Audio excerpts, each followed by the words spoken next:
phase is locked and ready to fire, sir. Illogical. Hello again, it's Floyd from Federation Radio, and we're back again with another episode called Miri. This, I have to be honest, so far, this is probably my least favourite episode. This is one of those weird episodes that I can't get into. Every time I rewatch it, I'm kind of like, I watch it because it's in the list, and I almost feel like I need to watch every episode if I'm doing a rewatch, but honestly, this is one of those episodes that most of the time, if I can be bothered hitting the next button, I'm gonna hit next. It's just not that great. Now, it's not that it's terrible. It is an interesting storyline. Like, the actual concept of what's going on in the story is pretty good. So, I'll tell you about it. So, they get to a planet, and immediately it's weird. It's a planet that is basically Earth. It looks exactly like Earth. It's got the same structures, the same, atmospheric gases and all that sort of stuff. Like, it is Earth. It even looks like Earth when they're looking at it through the view screen. I kind of wish they had played on that a little more. I'd like to know more about how that happened and how there's a clone of Earth, but really the fact that it looks like Earth is kind of meaningless. Now, when they land, they find that it looks like a very, very run-down 1960s sort of area. Like, it's a city, it's got some broken cars, but it's all very 60s. Like, even the push bikes, they've got the old school wheels and just the way it's designed. Like, it looks like something that people who are collectors today would get. But, all that stuff's there, except one main difference. I mean, obviously I said it's run down, but it's really run down. Like, it looks like nobody has painted or swept a floor or done anything in that city for years and years. There are cobwebs everywhere. There's like a bike that's crashed in the middle of the road, and it's just got like dirt and dust all built up over one of its wheels as if it's been sitting there for months and months and months being covered. It's, the planet does not look good. Now, they immediately determine there's no people around as far as they can tell. Well, they don't determine that. They determine there's no adults. There's no signs of civilization. What they do find, though, pretty quickly when they're looking at the bike is this very sickly-looking person comes running out yelling, "Mine," about the bike. In the same way that, like, a 7-year-old would get real protective over, mine, like, my toy, don't touch. And he comes out and he looks sick. He's got these marks all over his skin and he's yelling. And then he basically goes into a seizure and starts freaking out and just collapses. He just fully stresses himself out to the point where he dies. He was so ill that that's all it took. Now, a quick scan from the doctor shows you that, there's something very wrong with him. Some kind of plague. They're not sure. But he says that he's as if he has aged centuries within the last few weeks. Like, his metabolism is at a rate that just is unsustainable, which is, of course, why he died, because no one can live like that. Now, pretty quickly, they're going around, they're searching places out, and they start to hear noises and see things, and they start to realize that there's kids around. Now, they can't catch up to the kids at first, because they keep hiding, and they keep doing their, little chants, and being annoying, and just being general kids, being annoying kids that don't want to get seen by adults. Except one of them, they end up finding a young girl called Miri. Now, she's, a normal enough young girl, it seems at first anyway. And she sort of talks to them. She freaks out at first. She's like, they don't want to be near the adults, or she doesn't call them adults. She calls them, biggins or something. It's something like that. They have some very childlike word for what an adult is. No, it's grown-ups or grumps or something like that. It's meant to be like some childlike slang of grown-ups. But she describes how long ago there were people in the what she calls the before times like them. They were grumps, they were grown-ups, they were angry, they burned, they went... Basically, it sounds like they went crazy and they started to hurt each other and they started to burn things, they started to go wild, and then they all died, as she says. And then we sort of get from that conversation, like, there's only kids around now. And it seems like the way they talk about the before times, it was a while ago. Spock already made a comment when they were scanning outside about how these ruins seem to be centuries old. Like, no one has done maintenance here in a long time. The before times was a very long time ago. Now, I'm not going to go into the whole step-by-step of this story because, to be honest, it's not really worth doing that.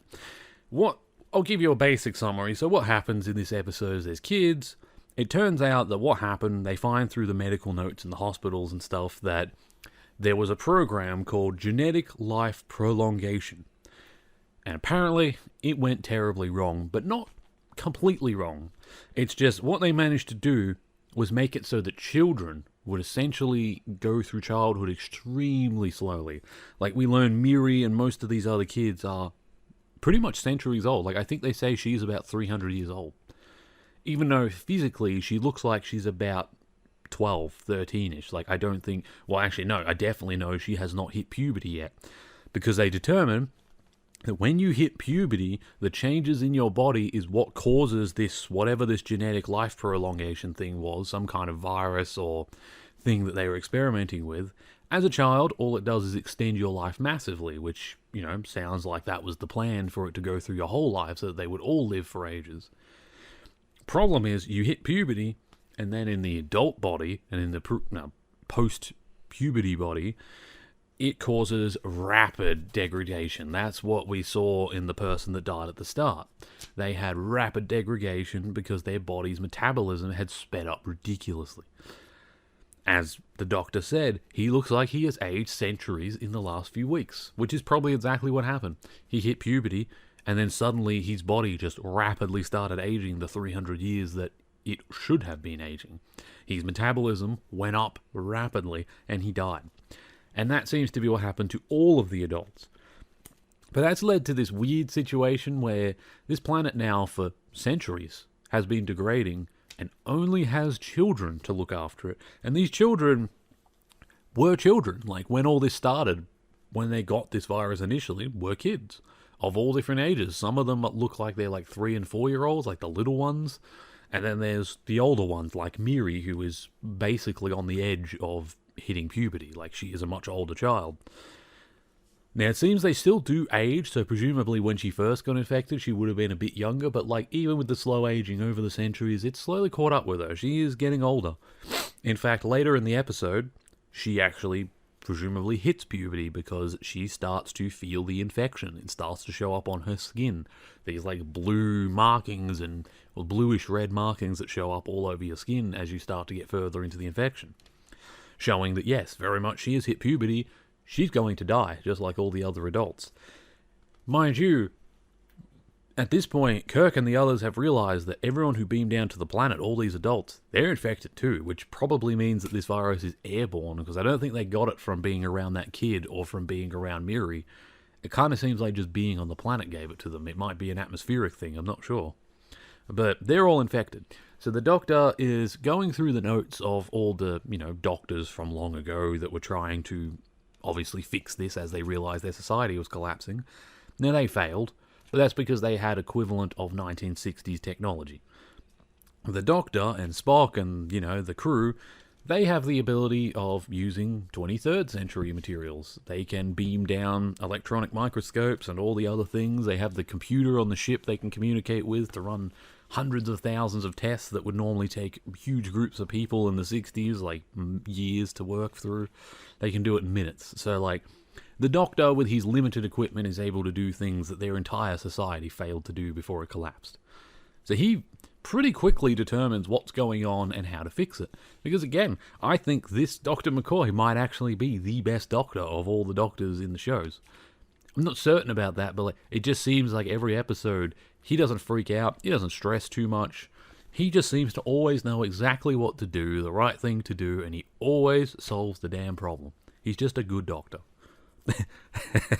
I will add, there was one line that did make me laugh. They did a reverse of McCoy is always making the jokes at Spock, the Vulcan jokes, like, oh, you green-blooded, or you green-blooded this, you and your green blood. And Spock sort of turned that on its head today, and he sort of looked around because all the other adults seemed to be getting infected, but Spock didn't seem to be affected by it. I guess his genetic makeup is just that little bit too different from humans for it to affect him. And so he turns to the Doctor and says, being red-blooded human has its disadvantages, it seems, Doctor. And there's a funny moment where the whole room, Kirk and Yeoman all look at Spock, And there's kind of this unspoken shut the fuck up look in their eyes, which I love. They all acted it so well. And it's a perfect level of sarcasm for a Vulcan to just throw in, because that was brilliant. I don't know how many more times that happens. Usually he makes jokes about, how he is different from you and that brings him endless joy. Or how proud he is to be different because he doesn't want to be human. He's proud of being a Vulcan. But it's not often he gets to throw a joke at them like this. And that was nice to see. It was kind of funny. One other thing I'll say, it doesn't really matter, it turns out, because after the first few minutes of the episode, they're on the planet and they basically don't leave the planet until the final scene. Because of, as Kirk says, I don't want to risk spreading this to the ship or spreading this beyond the planet. So until we work out what's going on, no one is to beam down and we are not to beam back up. So the ship basically becomes irrelevant other than the computers and the equipment they're beaming down. So we don't really go there. Which means the fact that Uhura is not on the bridge kind of doesn't matter. But it was also very noticeable for me.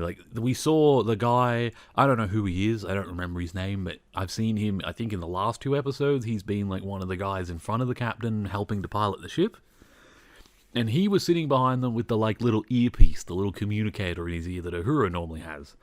No, I don't know, that just felt weird to me. Uhura should be the communication officer. I don't like seeing anyone else doing her job. This is the Enterprise, that is her role. It felt weird seeing another actor there. I'm not sure why that was. This was, mind you, still pretty early in Star Trek. These were actors. I know Uhura, or not Uhura, but whatever her actress's name is, I don't remember. But she was a pretty big Broadway musical woman, so I wouldn't be surprised if maybe they said, oh, well, in this episode you've got 4 lines, and she's like, oh, well, I've got this show booked in. Can you just write me out of this one? It's fine. There was a lot of... They still had their own other things going on. This was still early days. No one knew what Star Trek was going to really take off to be yet, I think, at this point. So that makes sense. But it felt weird. Now, so the kids... This is one of those... I don't know what the trope's called, but I almost want to say it's a trope of... Especially in a lot of older shows, they used to like to do an episode like this. I know 100% The Simpsons has done at least 2 or 3 episodes like this, where they love to do all the adults are gone and the children are running the city, or all the adults have disappeared, or they've immediately died, or they've been abducted by something, but the kids weren't for whatever reason. It's one of those weird stories. Usually they're kid shows, stuff like The Simpsons, where it's obviously a cartoon and they're playing it up for laughs, but... Sometimes it's more serious. Sometimes, I think in the X-Files we may have had an episode like that once. I'll have to, at some point I'll rewatch X-Files. I'll probably do a podcast for X-Files one day. But, yeah, I don't know what you call it. This weird, it's almost like a trope thing of all the adults are gone, kids are running society, and in all of these stories there's always this presumption that kids are useless and that society would fully collapse if there was only kids. And look, I don't fully disagree. I mean, if adults disappeared tomorrow, I don't see many kids driving trucks. The full logistics of the way the world works would probably collapse. But that doesn't mean the kids would just become useless. These shows and these tropes always seem to write it as if it becomes immediate anarchy. Kids aren't stupid. Kids know a little bit, and most of them know how to read. There's still libraries. These kids grew up watching their parents' examples. I have a little more hope in children than it seems like a lot of these writers do. I don't think they'd be able to run a 21st century style city, but I don't think they'd exactly slip into anarchy and starvation either. A lot of kids, especially when they got together and started saying what they needed and trying to work together, would probably work stuff out. There are places in Australia, there's Bunnings. I imagine if all the adults disappeared, eventually a few kids might get in their head, why don't we go to the Bunnings seed section? My dad used to grow food. Surely one of them has a parent that's a farmer. People, they know the basics from watching cartoons about food. I don't know. I have some hope that kids would eventually... There would be some losses, but I think they'd be able to scrape out some kind of living. I think starvation and the end of the species isn't the only outcome for all the adults being wiped out. Maybe I'm too optimistic about that. I don't know. All these episodes in these types of shows always seem to just edge on that. Kids are useless, kids are stupid, kids could never survive without adults. I don't know if that is true. A lot of society's problems come from very corrupt, power-hungry adults. Maybe if they disappeared one day, kids might eventually be able to fix society. Who knows? But yeah, anyway. It's just something I found interesting. It's a weird... Like I said, I don't know if it's a trope. I don't know what you call this, like, writer's tool, but it's definitely a thing.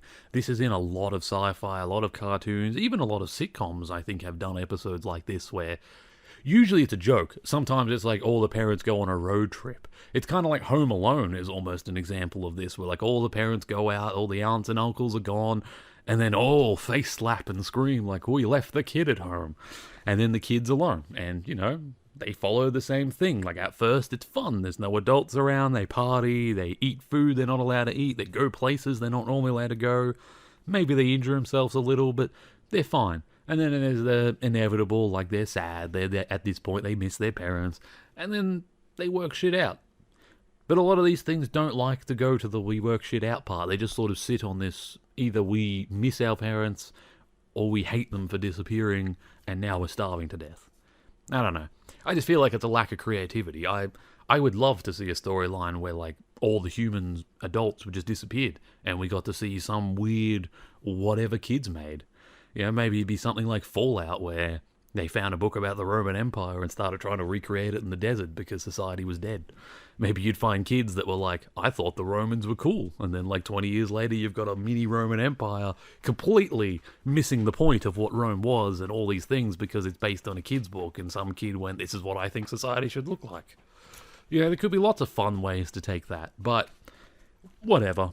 Back to this episode, like, they didn't go that way. They went with this. And then, you know, the episode, there's a little bit of a weird, like, Miri is attracted to Kirk, which is kind of why Spock and that start to, at first, talk about, I think there's more than just a child's admiration there. There's other feelings there, Captain, which might suggest she's getting near puberty, which, of course, is the letting the audience know she's about to get sick. And, of course, she does. Now, in the end, like I said, the Doctor is brilliant. There is a point where the kids, like the other kids, not Miri, but the kids basically attack. Miri gets jealous because he sees Yeoman Rand being hugged by Kirk as she's freaking out when she starts to show blemishes and infections, because obviously you've got an infection that within days could kill you. Like, that's a scary thing. No matter how well trained you are, you're going to freak out a little bit. Although I will say, they really overdid her reaction. I feel like they went, oh, women are more emotional and over the top than men, so let's just ramp it up by 11 and have her scream and run out of the room yelling no. It's like, you know, McCoy is infected too, as is Kirk, as is the two security guards there that we never got a name for. You don't see any of them screaming run out of the room. Like, I get women can be hysterical at times, but I felt like this episode really ramped it up to an unnatural and almost annoying level. But whatever. That was a creative choice. The point was, Miri saw that, she saw Kirk calming her down, and she got jealous, so she ran back to the other kids. The kids, and they came up with a very childlike, we're going to prank them, screw those grown-ups, let's get them. So they snuck in, they went out the front window, started chanting and playing and making out like they were all there. All the adults, of course. Kirk and that ran out like, what's going on? Are the kids here? Why have they come to us?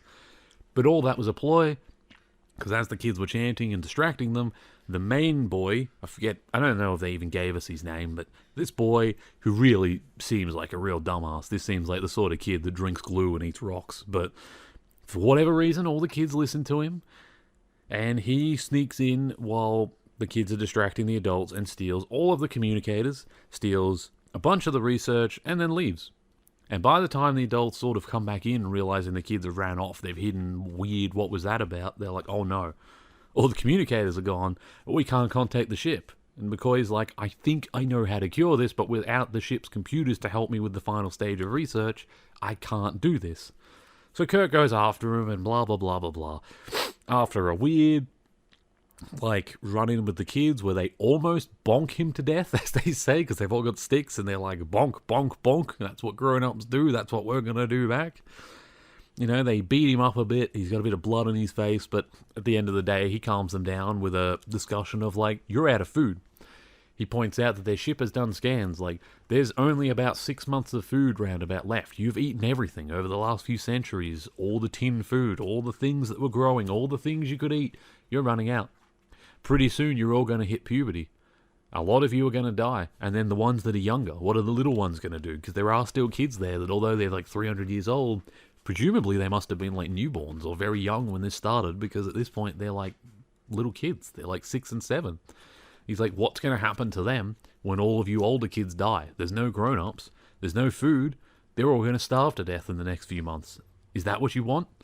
And he sort of, talks them down using a bit of logic. Something that probably would have made Spock proud, that speech, actually, had he been there. But, eventually the kids, in their own childlike way, are like, all right, fine, we don't want the other kids to starve, and they give back the stuff, and McCoy cures it.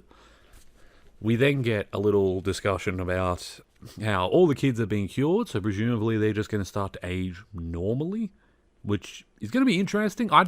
This is one of those planets that I would love them to go back to again, because, what happened here now?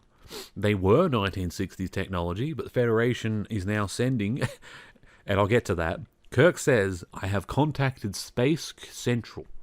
He says that down there they've left a few medical teams, presumably nurses and stuff that are going to just care for the kids. They've probably dropped off them extra food and all that sort of stuff just to keep them going for a while.